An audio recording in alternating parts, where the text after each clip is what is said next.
I love Istanbul because it's like surrealism. Surrealism is the juxtaposition of objects that don't seem to have anything to do with one another. Mhm. And people in other places try and create this look like, oh, we'll make a quaint village like they have in Spain or France. It's real here. It's not kitsch. It's Mhm. not fake, and it's not pretending to be anything other than what it is. These are old workplaces, and look how old they are. You can see this is Chukurhan and Papazolu Han, and above it is the Rustam Pasha Mosque.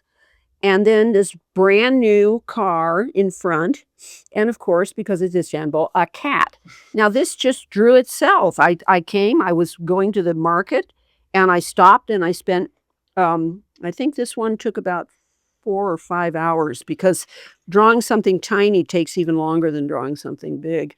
You can see all kinds of Mhm. unexpected things if you just look closer. When I think of Istanbul, for me it's like a lady, an eternal lady that has had different layers of makeup, different hairstyles, different dresses throughout history, Yeah. and it keeps on evolving. And for me, it's I've learned it through books, I've learned it through movies, and now finally it's my chance to experience it through my eyes, Oh.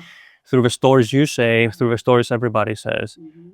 It's a feeling, like it is a feeling. I've said it before, it sounds cheesy anymore, but it is truly a feeling, but you really have to experience on your own Yeah. to understand what Istanbul represents and make your own stories through your own book.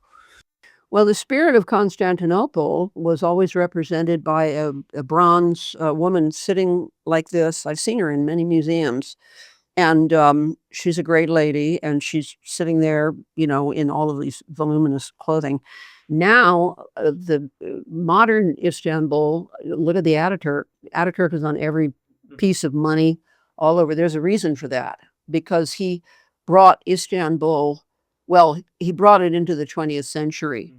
And he loved innovation, he loved modernity, and he loved women. He abolished purdah and polygamy and Also, women to go to school. allowed women to go to school.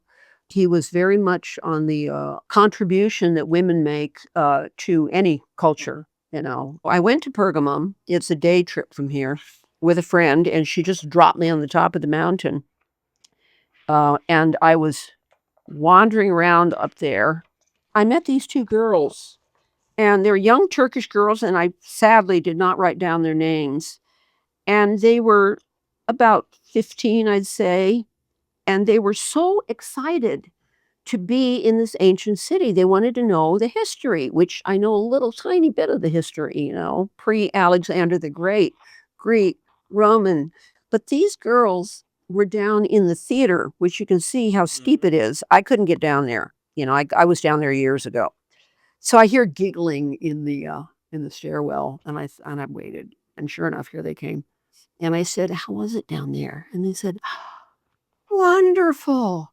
Ah, and she may have her phone in her hand, but they weren't taking selfies. They weren't like this. They were really eager and Being in the moment. interested in being in the moment, and also beautiful. I mean, young girls, not dressed fancy, hair blowing in the wind. And they had English, but they were not wealthy girls. And I thought, they're going to stay here. They're not going to be part of the Turkish brain drain. They're going to stay here, and they're going to fix the things that need to be fixed. And I'm drawing for them. Yeah, and it's about what you said earlier about living in the moment, being in the moment, exploring the city. And I think this example from these two girls shows on how you should approach the subject of traveling when you go to a destination. But when you go, you just have to let yourself go, leave the map behind, go through the small streets, go to the small stores, Yeah. make your own stories, and just get involved with the locals. You never know their kindness, how far it will take you, and what kind of a unique stories you will have that nobody else will. Out of all this, what does Istanbul represent to you through your eyes? My home. It's my home.